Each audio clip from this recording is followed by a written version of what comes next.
Good morning, friends. It's good to be here this morning. This is Journey Home Meditation, coming live from the Beside Meditation Hall. And we're going to do a little bit of breathing together today, some mindfulness work, some contemplation on some ideas, and I've got a poem to share today. And I'm pretty happy to be here.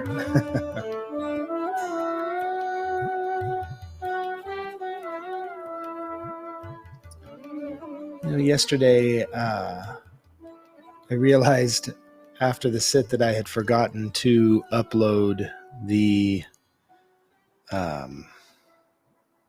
stream key, so I apologize for not coming live. Let's go ahead and remove these. There's no need. Before we begin, let's take just a few moments to have some grounding and awareness breaths. These breaths are good to take at any moment in your day. You can even do one breath. Just one aware breath can shift all of your energy and perspective moving forward. It can help ground us into place, but I like to take 3. I don't know what's always so important that we have to rush through when savoring a moment and collecting just the right words for the feeling can do so much more in the world of connections. So taking these moments is an act for humanity. It's an act to reclaim our sensibilities and to remember that we're standing in this space right here and right now, and that's it. This is what we got today. This is what we've got today. So 3 breaths.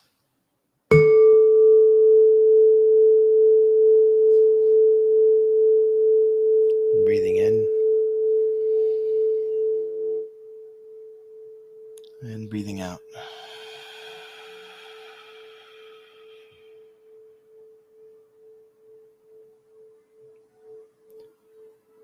Breathing into the bottom of the belly.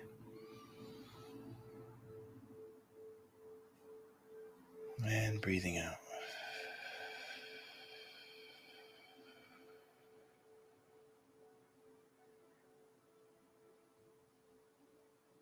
And I am breathing in.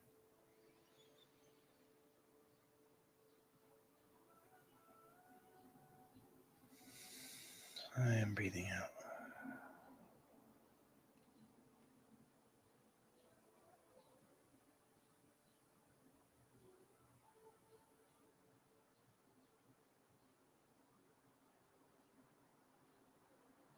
Wow.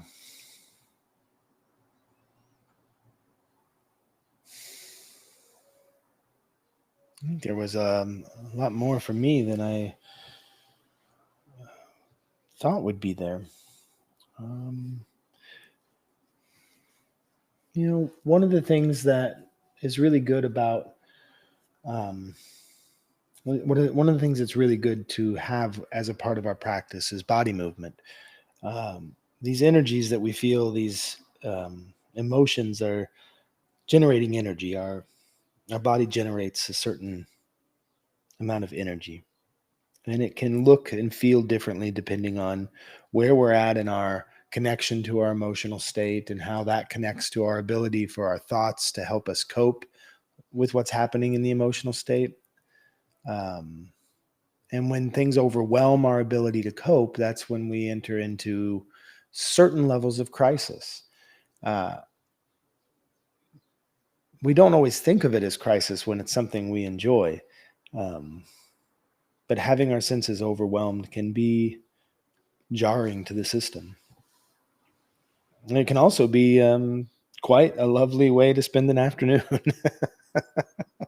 having all of your senses overwhelmed.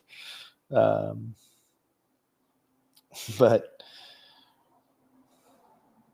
body movement, utilizing the body to move energy through. This is why dogs and cats can be so content when they're laying down, is because when they have energy that moves into their body, they just they zoom all around.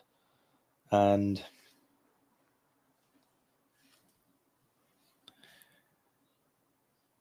I think that is an innate knowledge that when I feel this much energy, I've got to move, I've got to release.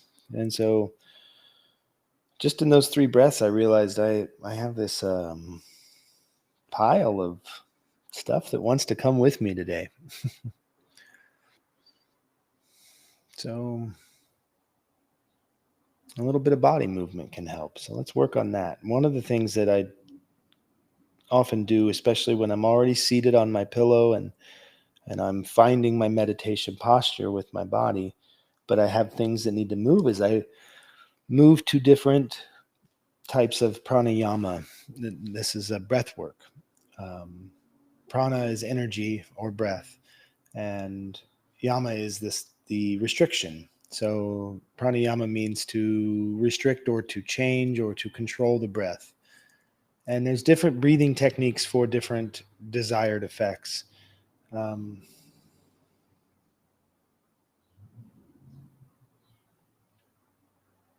But a good one for moving energy through is called Kapalpati. It's the shining skull.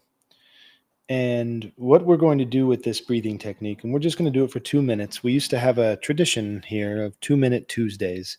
We'll bring that back today. What we're going to do is sit as upright as you can and hold your body in a position where you're going to feel safe and feel balanced and grounded.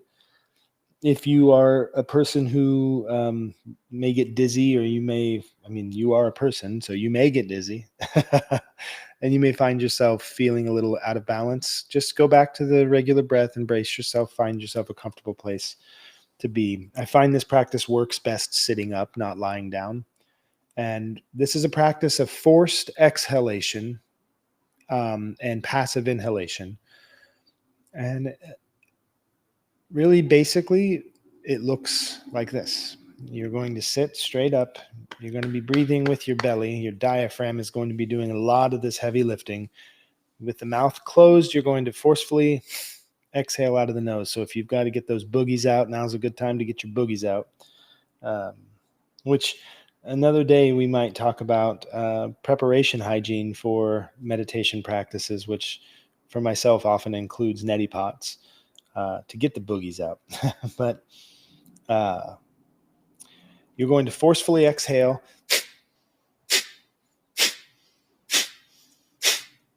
and allow yourself to passively inhale. This practice is doing wonders for the digestive system.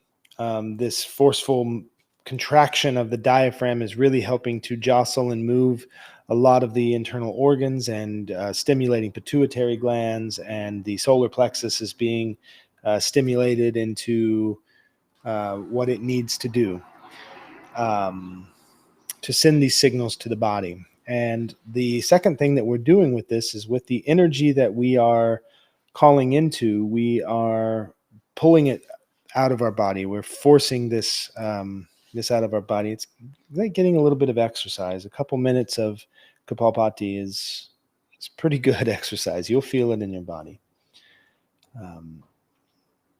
So finding your comfortable seated meditation posture. You may want to have your feet flat to the floor for this, and you may want to be able to brace yourself if you start to feel at all dizzy from the practice. But we're going to do 3 preparation breaths just to warm up the diaphragm. So breathing in to the bottom of the belly, a deep, full breath and hold the breath at the top of the breath. So it looks like this.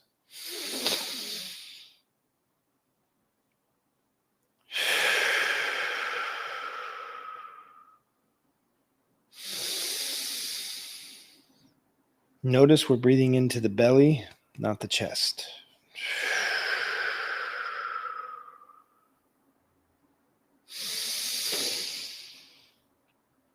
And release.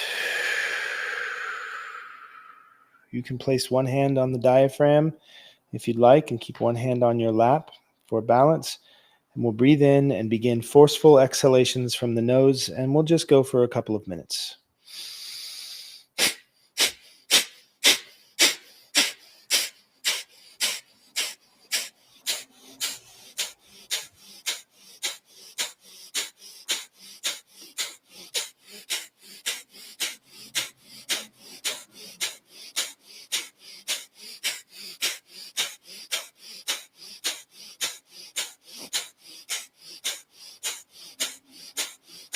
Find your speed.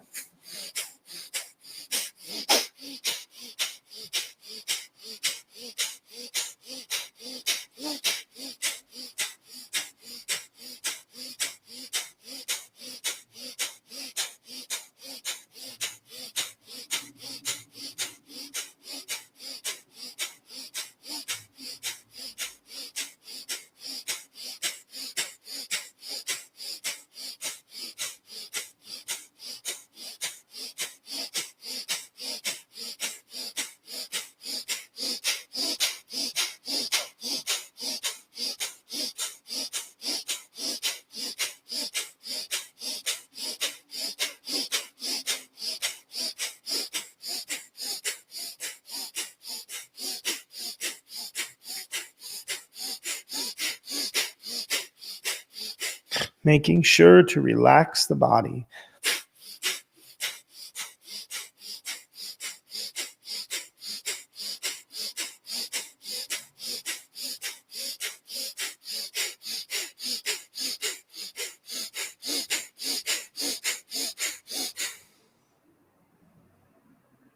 And just release the air and hold.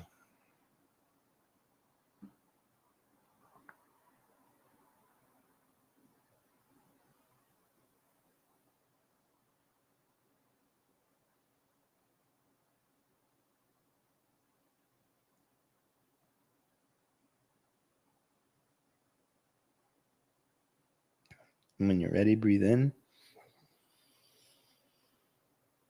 Gentle breaths.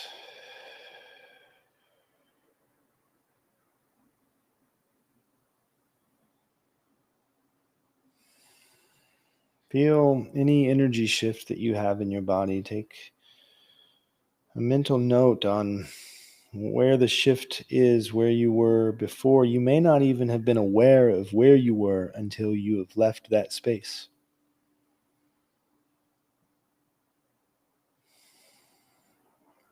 Sometimes I can't tell you what I feel, but I can tell you when I stop feeling it.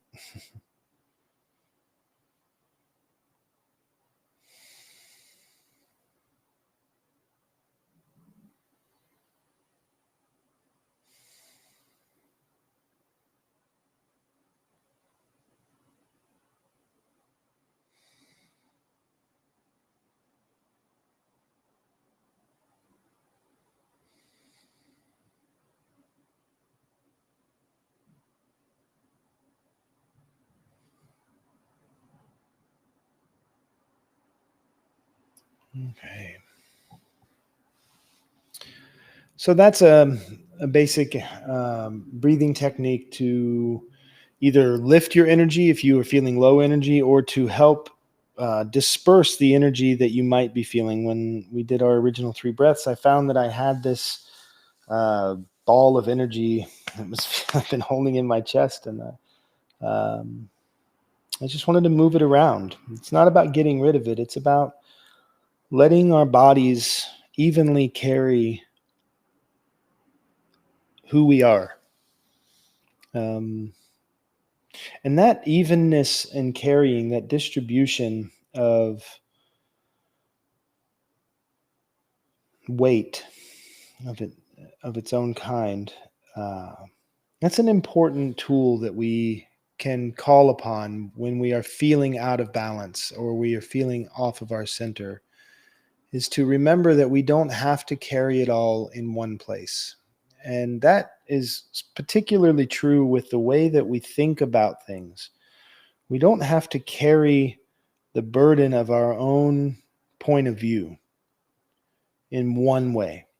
We can open ourselves to see, feel, and experience things across a spectrum of understandings.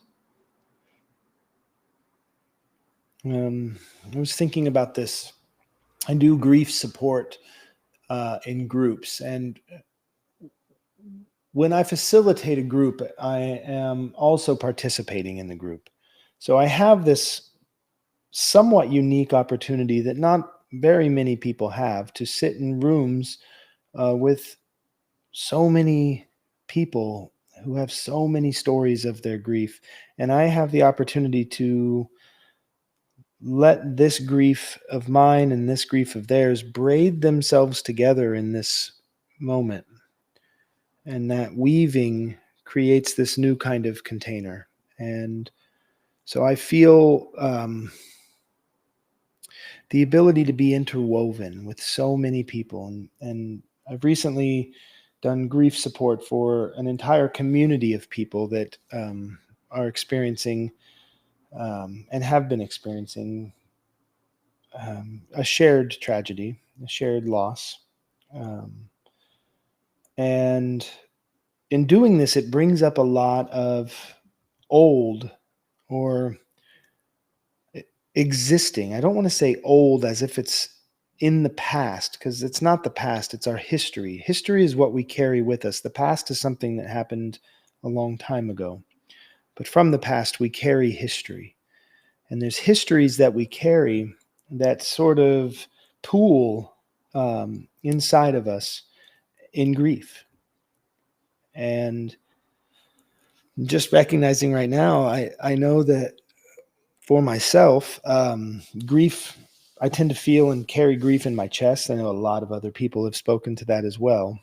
Um, so maybe perhaps that is what I was carrying with me into this sit this morning in those 3 breaths.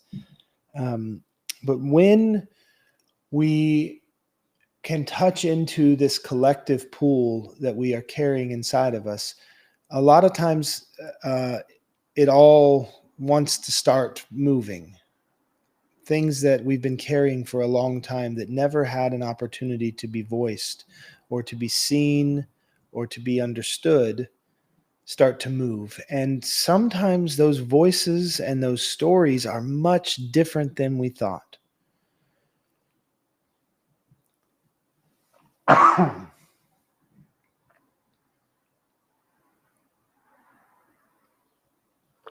It can be really tempting and easy and um, beneficial even to us in some ways to name an old grief a certain thing and create our story around that thing so that we can compartmentalize it and we can rationalize and justify what it is that we are carrying, where this pain is from, who caused this pain, why did this happen? And we develop stories and we carry those stories, and sometimes those stories protect us from touching into that grief at that moment, because our body understands that that's a very heavy burden. For whatever reason, that particular grief is really heavy, and we might not be in the strongest place right now, so it might not be the best time to lift it. It's like being able to recognize that I can only do so much with my back before my back says I don't have enough for that. And if I try to keep doing more, I'm going to be incapacitated by that pain. And the same thing happens on an emotional level. So we learn how to craftily and creatively package that grief in certain mythologies so that we can hold on to the story, but not touch into the grief. So we create monsters, demons, or angels of people and situations. But when we begin to open up to touching into those things on a level that the body understands, the mind is often surprised at how it looks differently than the story.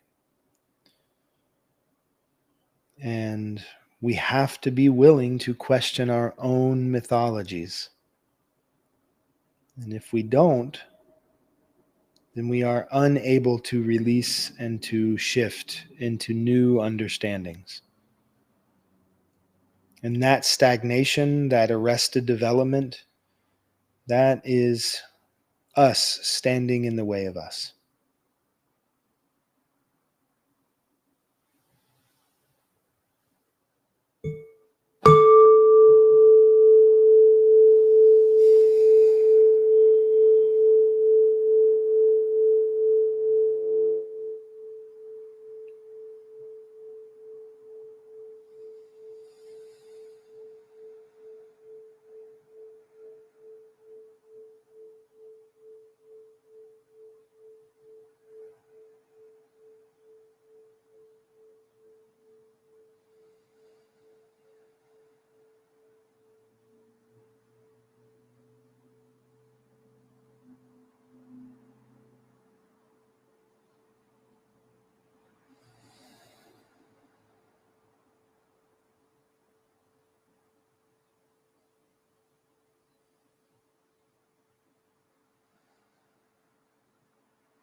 I think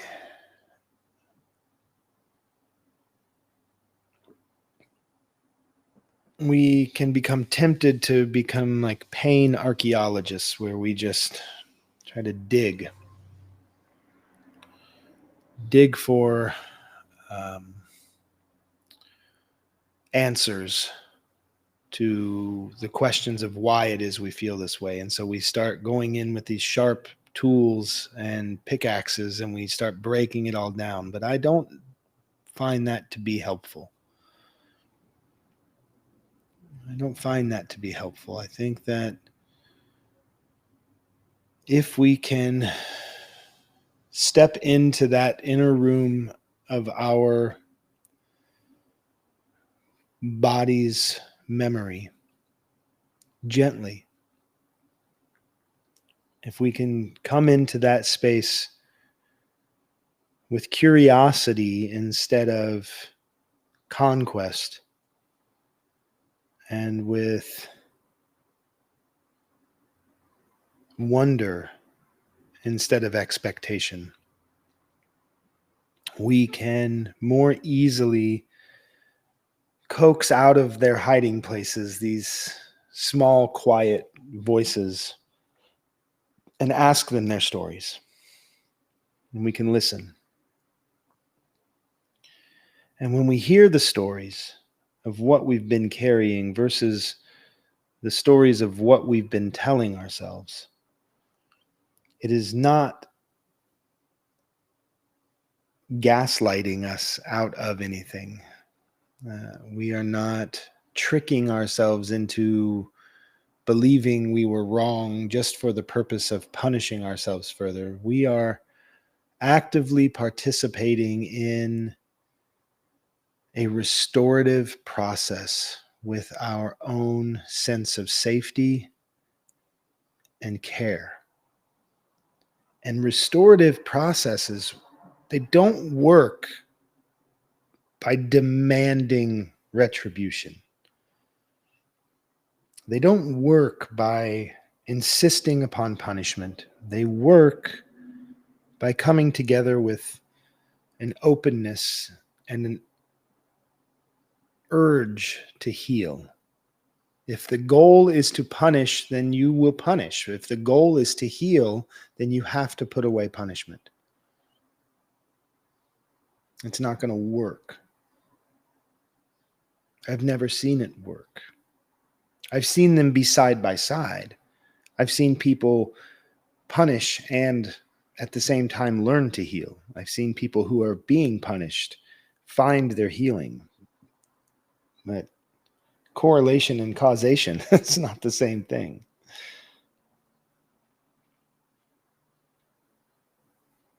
So punishing ourselves with our stories isn't going to be necessarily the best and most direct path into healing. The poem this morning came from the book that I took from the other day by Drew Jackson called Touch the Earth, Poems on the Way.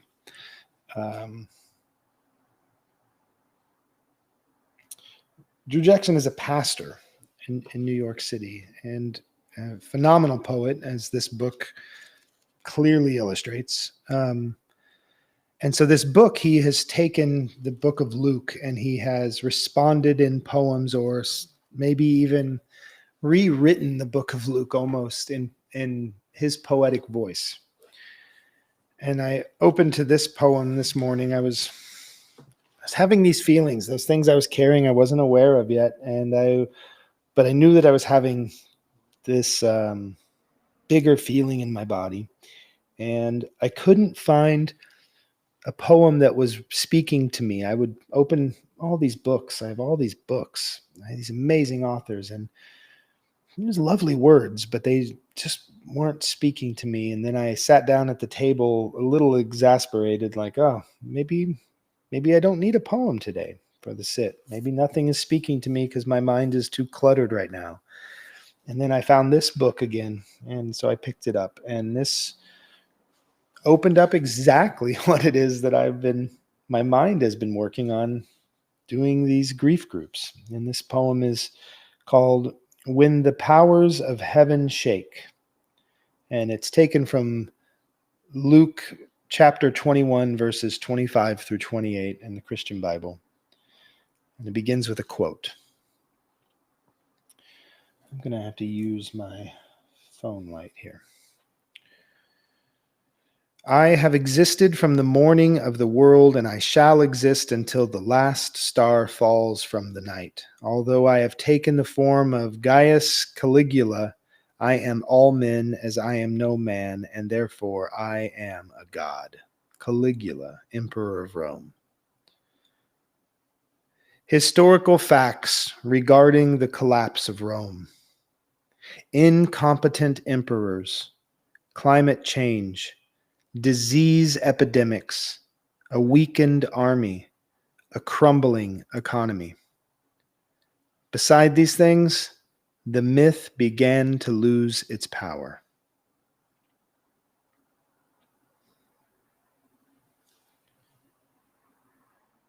So this is one of the least poetic of poems in the book, maybe. It's a simple list of things that were happening in the collapse of Rome. And then when he said, beside these things, the myth began to lose its power. And when I read that, I recognized in myself how powerful the myth of failure is. Not only is the power of myth, the myth of failure powerful because it gives us something to blame, but also it makes something seems so big and so forceful and so influential because of its um, enormity that the myth builds around it. And when he's talking about, obviously, this is a clear, like a side by side analogy of what's happening right now, right? This is the collapse of Rome, and he's saying that, once I heard a line, and I can't recall who it was that said it. It's a famous quote, and it's history doesn't repeat itself, but it rhymes. And I clearly, to me, Drew Jackson, the poet and the pastor here, is drawing these lines of comparison, these mirrors. He's saying, look at this. This is what happened in the collapse of Rome. But he ends it by saying, other than that, the myth loses its power. So if you can forget those things about how big and forceful and damaging and terrifying it all is, let it lose some of its power and reclaim and re-find your space in that existence. And that's what I took from it this morning, is to be curious about the power of the myths that I have about the failures of my past. Because I can carry those as if they are a way of being, like my way of being, or, well, that's just who I am, and we can create from them stories that when we actually sit down and start to feel into them, we can find a very different villain hiding there. Don't forget that a lot of your biggest stories of your negative self-talk began as a child.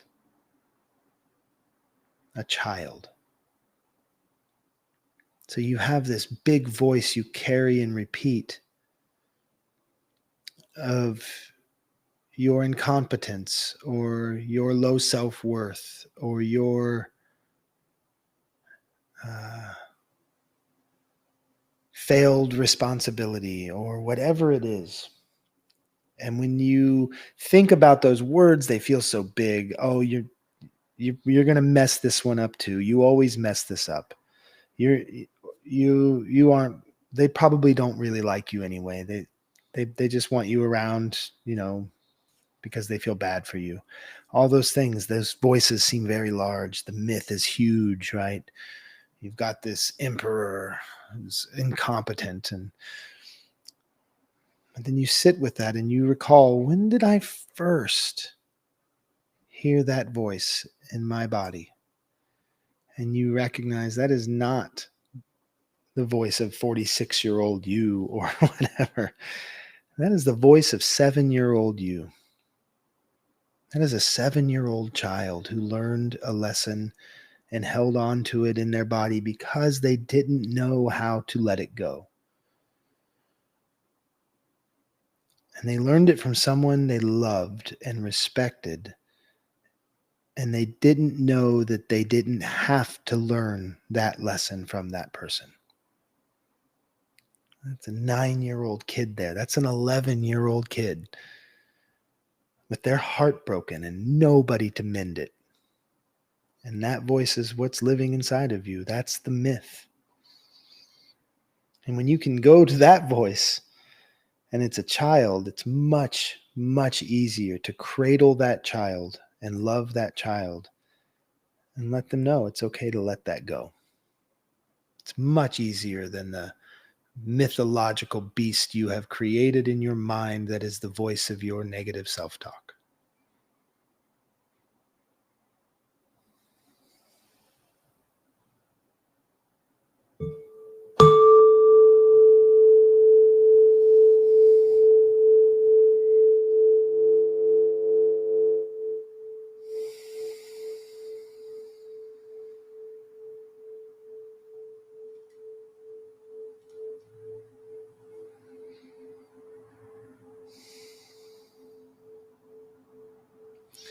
Hello to the Sangha. I'm going to take some time to open it up for any conversation or anything that came up for you in that. And the same with the people watching. If I don't know, I don't believe I have the ability to see the chats through this streaming app. So that's just something I'm going to have to let go. But maybe you can participate in the chat room on Substack or leaving a comment and we can respond later. But did you have anything to share? You spoke to me very strongly this morning. I've been working on what people refer to as shadow work. So speaking of your own mythology and things like that, that's very relevant to that work.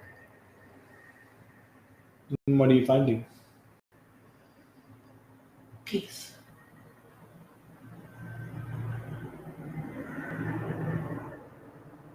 Like that's the outcome, or that's what you're finding That's when the you outcome. go in? When I go in, I don't always know I'm going in. The shadow work is a lot more to do with healing just feelings. It's not going into a specific memory. It's healing in general and providing a healing environment for myself. And then, the shadow work starts purging itself. And I grieve, and then I find peace. And I find it very beautiful. Yeah.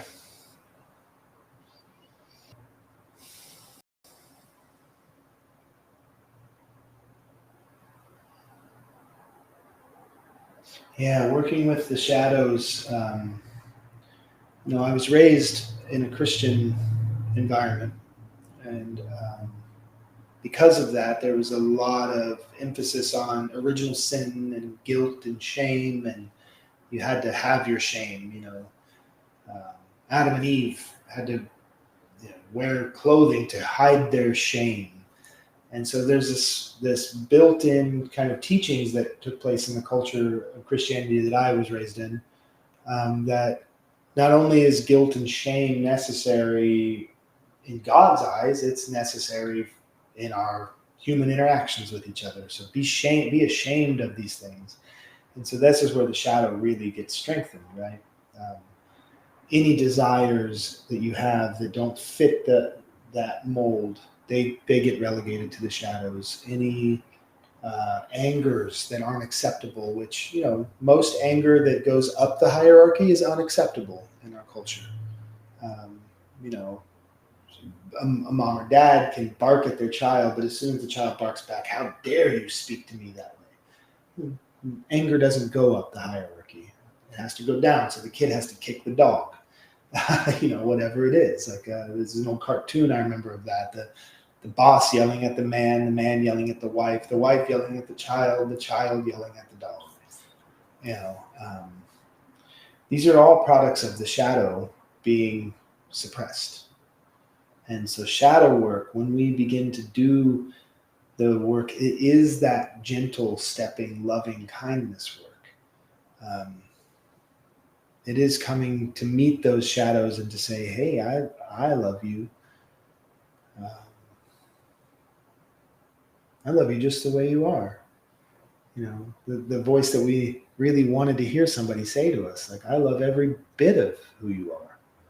And you don't have to hide that from me. You don't have to hide that or be ashamed of that. And we do that with ourselves in that shadow work. And that's kind of what we were talking about today, is stepping into that room inside, that space inside of grief and shadows. I know that when I don't do that skillfully with practice and with a level of grace and gentleness, my tendency in the past was to explode those shadows into badges of honor. I'll be the most loudest, angriest, cursing, um, not caring. There's a lot of words I want to use, but I'm in the meditation hall, so I won't. Because I'm mindful of this space and what we bring in here. But there's was a tendency to be promiscuous and do all the drugs and drink all the alcohol and say all the words and do all the things as a way to rub that shadow in the face of the world, that I was so angry at for having made me suppress those shadows. But the world didn't make me do that. I learned that, I'm the only one that can suppress my shadows. You can oppress, you can repress people, but like, I'm the one that has to do that work. I'm the one that has to push it down or let it out. And so when I came into this practice, the breath helped to be able to just feel. No judgment, no labeling, just feel what it is you're feeling and then let it move. And that's the beginning. So we are doing quite a long sit this morning. Do you have any other responses or questions? Well, I appreciate you coming today. Refuge in the Buddha, refuge in the Dharma, refuge in the Sangha. And thanks to Drew Jackson, and thanks to Padre Kotuma, who was the inspiration for purchasing this amazing tome. It's funny, a book of poems is a tome, and Otuma is tomb. There's so many things that my brain just wants to jump around on today like a trampoline. And I'm grateful to be able to be here today. With that, Hariho.